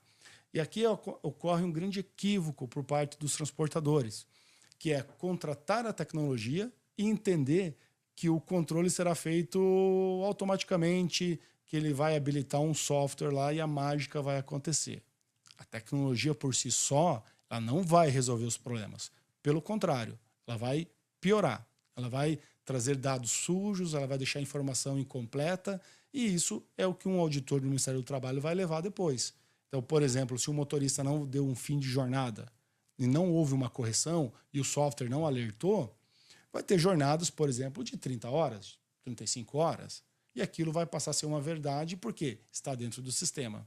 Então, importante que o sistema de qualidade esteja aliado às pessoas e aos processos. E quando eu falo um sistema de qualidade, um sistema que atenda às necessidades de gestão, que atenda e principalmente que atenda a legislação vigente, tanto a legislação do motorista quanto a normativa do Ministério do Trabalho. Faço novamente aqui a observação, que é de suma importância. Avaliem se o fornecedor de vocês, se o sistema está de acordo com a portaria 671 do Ministério do Trabalho. Esse é o tema de casa aí para todo mundo. Ao sair daqui, vai ligar, vai mandar mensagem para o seu fornecedor para garantir que o sistema que vocês usam hoje está de acordo com a norma vigente. Caso contrário, eu afirmo aqui para vocês, é dinheiro jogado fora. E no setor de transporte, nós não podemos desperdiçar sequer um centavo, porque está tudo muito apertado, nossas margens são muito apertadas. Tá? Quando eu tenho esses processos muito bem definidos, tecnologia, pessoas e os processos, eu tenho uma segurança jurídica muito grande. E isso faz total diferença lá na frente. Quando nós entramos num processo trabalhista, onde eu tenho ficha ponto assinada, eu tenho a ficha de alteração assinada pelo motorista, eu tenho a ficha de alertas, ou seja, todas as violações que o motorista não fez, não respeitou o intervalo de interjornada, não respeitou o intervalo de refeição. Quando eu tenho isso tudo muito bem definido e entrego para o jurídico, é muito mais fácil a defesa. É muito mais fácil. Então, essa pirâmide deve estar no nosso dia a dia do controle, deve estar na cultura da nossa empresa, porque não existe uma maneira simples ou fácil de fazer o controle de jornada de trabalho dos motoristas. Mas agora, também, eu trago para vocês o seguinte, mas realmente, talvez na minha frota tenha 1, 2 motoristas, 3, e eu preciso realmente contratar um software. Não necessariamente você precisa contratar o software. Também pode ser feito um controle manual através de uma ficha, uma papeleta impressa. Isso fica dentro do caminhão e o motorista assinala o horário de trabalho dele. Então, não necessariamente o transportador precisa contratar um sistema para controlar a jornada de trabalho do motorista. Agora, quando a frota começa a crescer muito, são muitos motoristas, você precisa sim ter algum tipo de controle, algum tipo de sistema para fazer a aferição se aquilo corresponde com uma verdade ou não, porque, vamos lá, é um trabalho externo, o motorista pode se equivocar, e volto aqui a falar dos R$25 a hora. É uma conta fácil de fazer e ninguém está aqui para esbanjar ou para desperdiçar recursos financeiros. Muito pelo contrário, a gente tem que trazer para dentro de casa. Então, ok, 1, 2 motoristas, aí dá até para fazer um controle manual, mas passou disso, senhoras e senhores, é muito barato contratar um sistema bom, de qualidade, que atenda à legislação dos motoristas. Então, fica essa principal dica aí de como fazer um controle de forma efetiva. Aqui, da parte, finalizando aqui o meu bate-papo com vocês, aqui da parte da ATS Jornada, nós prezamos muito pelo atendimento jurídico. Então, os nossos clientes, nós temos uma comunidade jurídica, que são advogados, nossos clientes, e nós formamos aqui um grupo de mais ou menos 180 advogados que trocam muita informação, que são mais influentes nos tribunais e estão mais por dentro de tudo que está mudando na legislação. Então, nós temos agora para sair aqui uma nova votação da ação direta de constitucionalidade, da DI 5322, que vai mudar um pouquinho a forma de fazer a gestão do jornada de trabalho. Por outro lado, tem um ponto negativo aí que foi a queda do tempo de espera, e realmente é um ponto que vai ser mais difícil a gestão, porque realmente era um dispositivo, era um item que nos ajudava muito. O motorista, o tempo que ele estava lá para carga e descarga não era contabilizado como jornada, fazia muita diferença nas nossas operações, isso não tem mais. Mas, por outro lado, essa ADI, ela deu constitucionalidade às 4 horas extras, e isso foi um ganho fantástico. Ela deu constitucionalidade ao trabalho embarcado, o motorista que está na balsa, que não está à disposição, aquelas são só as horas de trabalho. Ela deu força para o acordado sobre o legislado, acho que esse é o principal ponto. Então, eu faço aqui novamente uma observação, procurem os sindicatos patronais, olhem as convenções, olhem os acordos, vai ter que ter muito jogo de cintura agora aí com os sindicatos para tentar costurar alguma forma que a gente possa, de outra forma, atender esse tempo de espera. Tá? Outro dispositivo. Essa comunidade jurídica da ATS Jornada e da NSTEC está à total disposição de vocês, caso algum dos transportadores queiram eventuais dúvidas, queiram participar, é um fórum jurídico muito importante, queiram direcionar seus advogados, a nossa casa está aberta a vocês. O nosso objetivo é que a lei seja cumprida da melhor forma possível, onde nós possamos aliar a segurança do motorista com a viabilidade do negócio, porque isso é importante. Precisamos fazer uma condução do motorista no tempo de trabalho que não seja excessivo. Por outro lado, o negócio precisa ser viável. E nós estamos aqui nesse meio de campo, ajudando o transportador a achar esse número aí, achar esse equalizador, para que possamos unir aí a jornada de trabalho com as operações da melhor forma possível. Eu agradeço demais a atenção de vocês. Aqui está os meus contatos. Agradeço muito a Buoni, acho que foi um dia de aprendizado.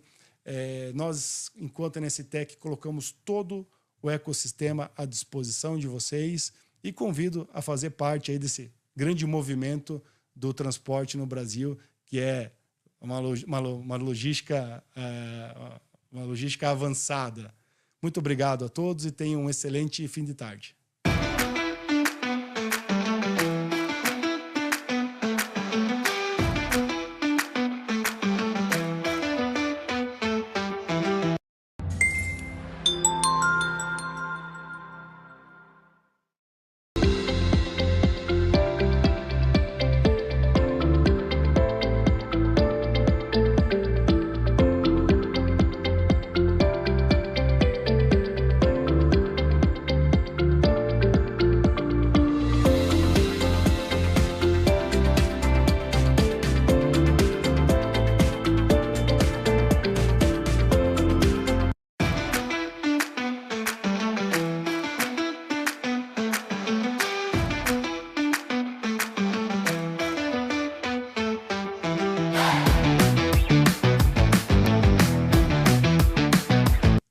Pessoal, eu de novo, ó, estamos de volta aqui para falar sobre melhores práticas na contratação de motoristas.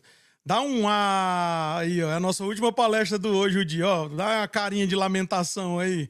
Vai, senão não vou falar para vocês, não. Estão gostando do evento até agora? Comenta aqui. A gente está aqui, a gente precisa que vocês comentem para a gente poder ser o nosso combustível, saber se a gente está indo bem, se a gente não está indo tão bem. Então, espero bastante que vocês estejam gostando. Pelo menos a gente está dando o nosso melhor aqui para vocês, tá certo? Vamos ao que interessa. Melhores práticas na contratação de motorista. Ei, pessoal, tá difícil, não tá o negócio?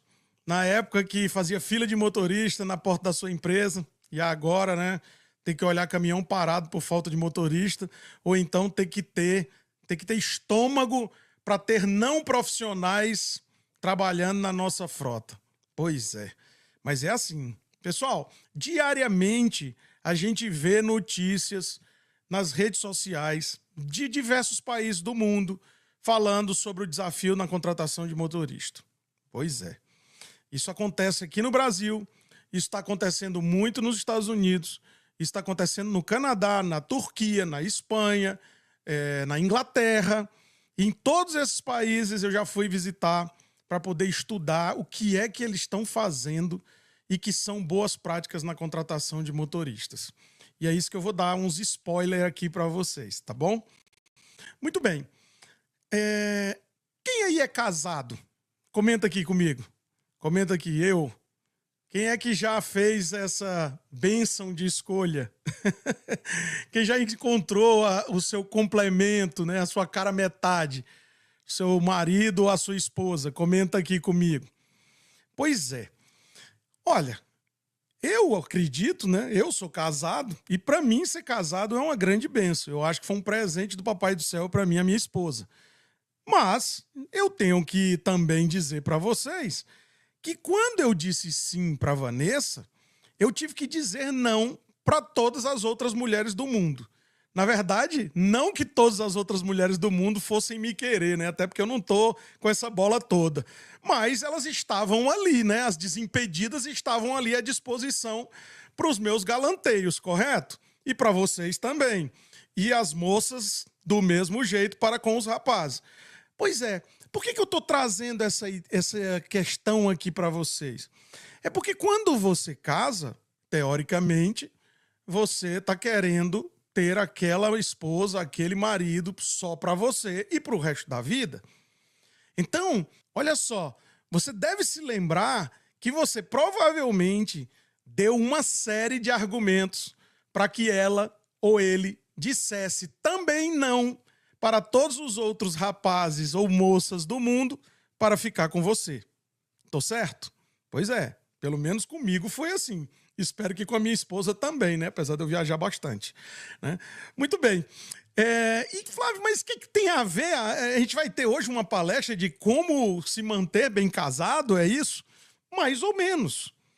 Se manter um casamento de tantos anos é um desafio, por que eu não posso olhar para o casamento, que na verdade é um relacionamento muito difícil, para que a gente não tenha também uma pista do que eu poderia fazer com motoristas para que a gente pudesse retê-los, para que a gente pudesse continuar nesse casamento, nessa relação de parceria entre motorista e empresa?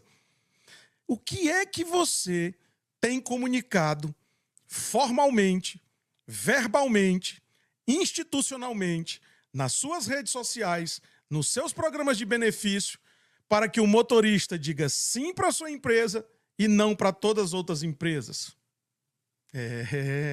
Vocês achavam que ia ter moleza aqui? Aqui não tem moleza, não. Aqui é lugar para pessoas como vocês, que querem estar pensando, que querem estar melhorando. Comenta comigo aqui. Não diz o nome da tua empresa, senão vão roubar a tua ideia.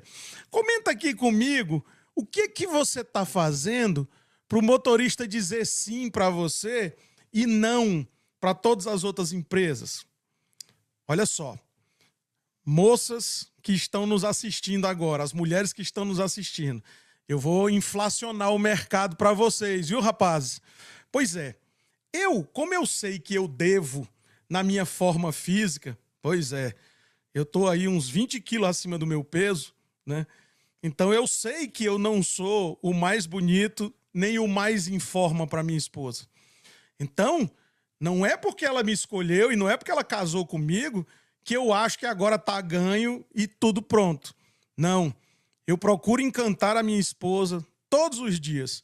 E já que eu não posso encantar ela com a minha aparência, eu procuro encantá-la com a minha inteligência, com a minha criatividade, com os meus mimos, com os meus presentes, com as minhas atividades de suporte a ela, com a proteção e muitas outras coisas. E assim também é com o motorista. Vocês sabiam que no último Dia dos Namorados foi o 16º Dia dos Namorados que eu tô com a minha esposa. E eu já tinha dado quase que de tudo para ela. E a minha esposa é uma pessoa que não é muito ligada a presentes, graças a Deus. Ela é mais ligada à minha companhia, né? Mas sabe o que eu ia fazer? Eu disse, poxa, eu queria dar um brinco, alguma coisa para ela, e eu notei que eu já tinha dado isso outras vezes. Então, eu disse, já sei, eu vou combinar duas estratégias que são, abre aspas, matadoras para fisgar o coração dela por mais um ano. E aí eu resolvi ir para duas coisas que são básicas, mas que combinadas podem ter um efeito devastador. Rosas e dinheiro. Exatamente. Então, eu tinha uma viagem com ela para a nossa lua de mel de número 3.257, exatamente porque eu gosto de manter o casamento quente, né? E aí eu resolvi dar um buquê de 12 rosas vermelhas revestidos de 100 euros cada uma delas. É, exatamente. Eu não disse para vocês que eu ia inflacionar o mercado para vocês, rapazes? Pois é. Então, moças que estão nos assistindo, não aceitem nada melhor do que isso dos seus companheiros. Pois é, pessoal. Então, essa minha brincadeira que eu estou falando com vocês aqui é para dizer para vocês que as empresas elas precisam ter uma estratégia, e aí vocês coloquem aqui, ó, coloquem aqui o nome que eu vou falar agora e depois vocês vão procurar estudar mais sobre elas. É um nome em inglês que chama Employer Branding. Employer Branding, que significa marca empregadora. Então, o que significa esse marca empregadora? É você criar uma série de estratégias de atração, captação e retenção para que a sua marca fique muito forte, para que os motoristas possam fazer fila para trabalhar para vocês. E vocês sabem também uma máxima do mercado, né? Toda vida que eu procuro alguém, eu normalmente tenho que pagar mais caro de quando ele se oferece. Sabiam disso? Pois é.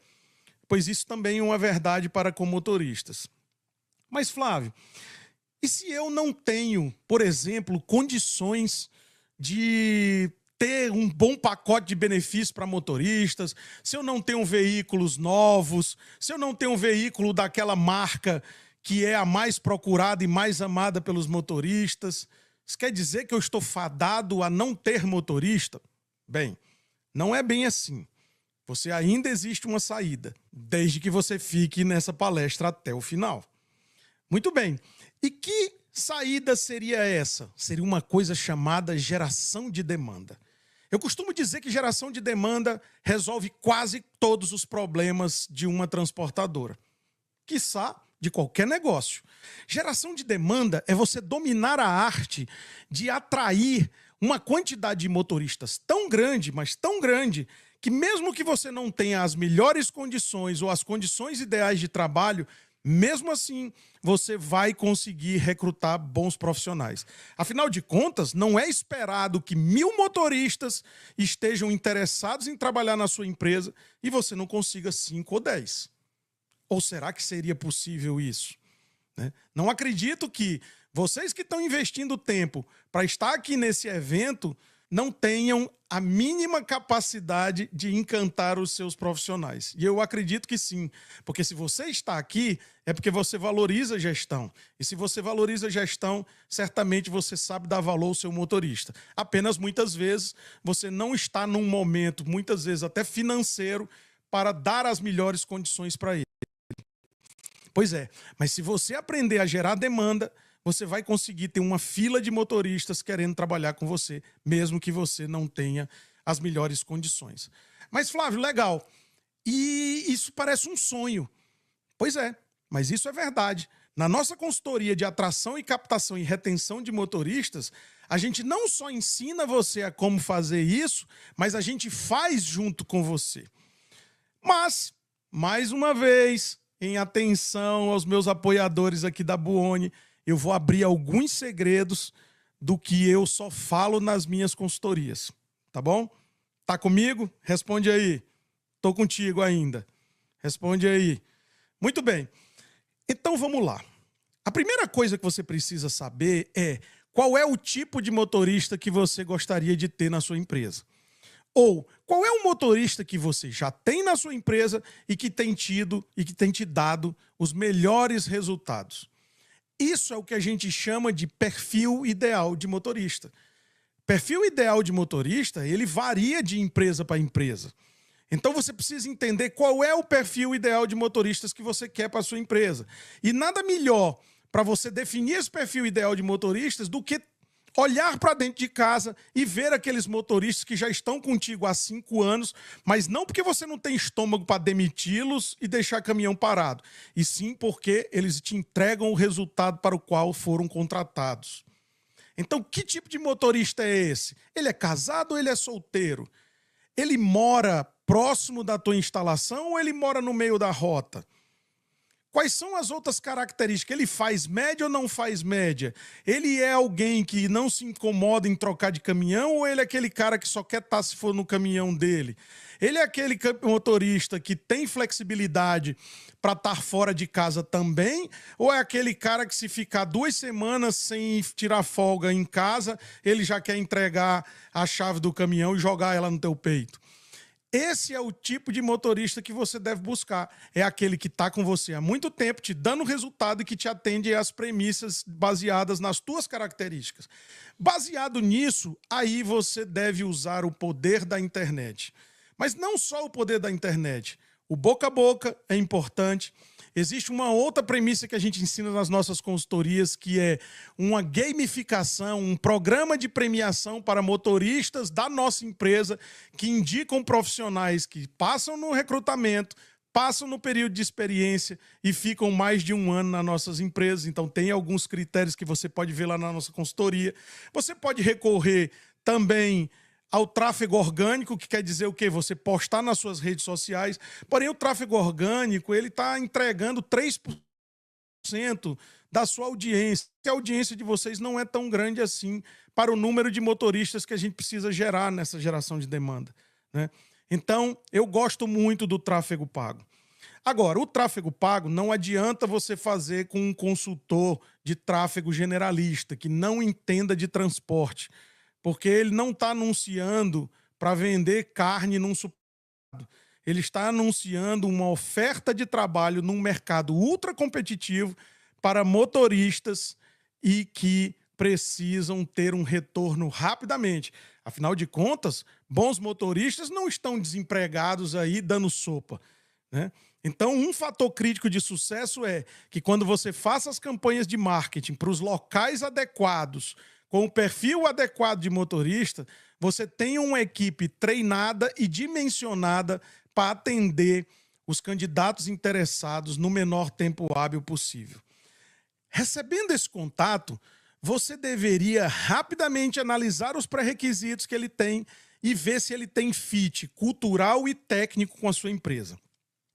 Em isso sendo verdade, aí é hora de você encantar ele com uma proposta de trabalho. E na nossa consultoria, por exemplo, a gente ensina a você e faz para você um documento, uma apresentação, literalmente de venda da sua empresa para o motorista, para que ele possa comprar a ideia de trabalhar para você. Agora, presta bem atenção. Lembra? Eu falei de casamento antes, vou falar de novo, né? Uma noiva ou um noivo, eles nunca vão para o altar com o mesmo rosto do que eles estão no dia a dia. Não tem uma maquiagenzinha sutil? Eu sei, para uns não são tão sutis ainda. Mas, na verdade, o noivo e a noiva, eles já se viram sem maquiagem, correto? A maquiagem é para ficar mais bonito no vídeo, ficar mais bonito na foto. Pena que o pessoal da Buoni não tinha um maquiador aqui para eu ficar menos feio para vocês, né? Mas tudo bem. O que importa que vocês querem para mim aí, querem de mim aí, é o meu conteúdo, né? O meu conhecimento. E eu espero estar atendendo. Mas quando eu falo da maquiagem, é que nessa apresentação a gente vai mostrar ali para o motorista principalmente aquilo que a gente tem de melhor. Então nós vamos colocar lá, obviamente, frotas bonitas, mas não quer dizer que ali eu também possa mentir para o motorista. Porque se eu mentir naquele momento para o motorista, ele vai ficar ali pouco tempo e depois vai pedir para sair. Então, depois que a gente mandou essa apresentação de oferta de trabalho, que inclusive pode ter um vídeo institucional não maior do que 1 minuto, né? Você fisgou ele. E é hora de você partir para os outros processos que fazem parte do seu processo seletivo. Quanto mais rápido você faz isso, melhor é.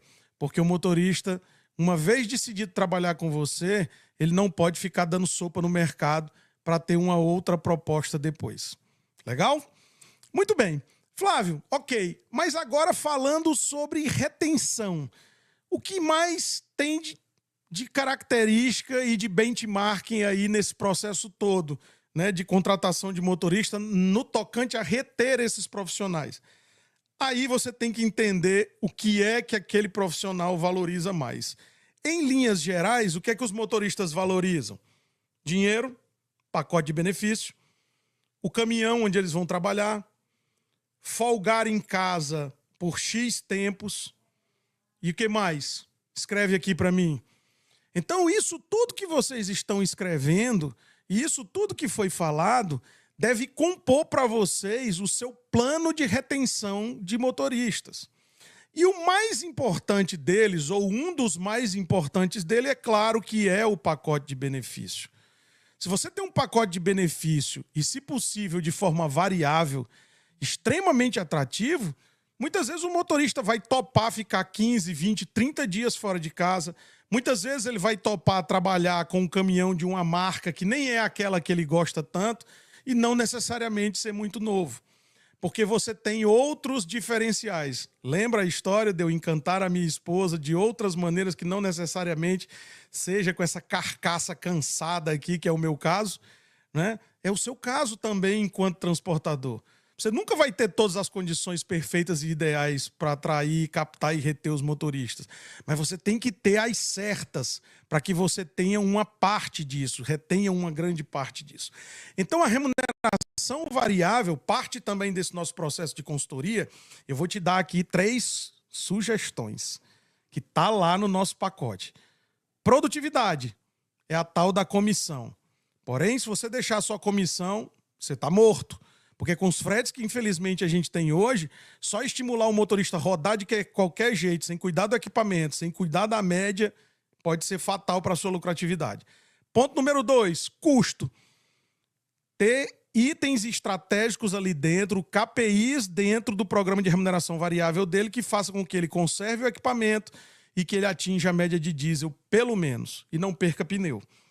Fora isso, a parte de segurança. Afinal de contas, a avaria é um péssimo negócio para todo mundo. Afinal de contas, o teu caminhão vai ficar parado, o teu caminhão vai ter que consertar, o teu custo de seguro vai aumentar, se for o caso de você ter seguro, e a sua disponibilidade vai cair, porque você vai ficar com o caminhão parado sem poder atender. Além do que, obviamente, algo que é completamente incalculável, que é a vida humana, que a gente nunca pode tentar quantificar em termos de preço e que é uma tragédia que acontece nas estradas do país todos os dias. E aí, gostaram dessas estratégias?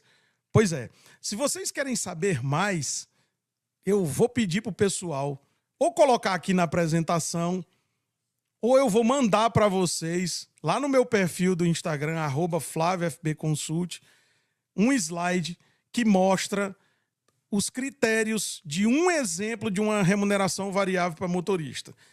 Nessa planilha aqui, ó, vocês podem ver, por exemplo, produtividade com faturamento, redução de custo com diesel. E aí você tem, esses são os pontos que ele pode ganhar dinheiro. Mas aí ele também pode ter detratores que podem tirar a remuneração variável dele. Como, por exemplo, o contrário de economia de diesel é gastar mais diesel do que a meta, quebra de carga, sinistro e avaria, não passar macro de rastreamento, violar velocidade, violar jornada e muitos outros. Então, aquilo que tu tem problema operacional no teu dia a dia, tu deve colocar isso dentro da remuneração variável do motorista, porque vai te dar um empurrãozinho para resolver essas coisas. E aí, chegamos ao final dessa nossa palestra de hoje, chegamos ao final desse nosso primeiro dia de conteúdo. Espero que vocês estejam gostando. Não esquece, me segue lá no @FlávioFBConsult para mais informações, mais conteúdos, muita troca de experiência. Eu vou responder tuas perguntas e também você continua acompanhando todo esse nosso evento lá no nosso grupo de WhatsApp.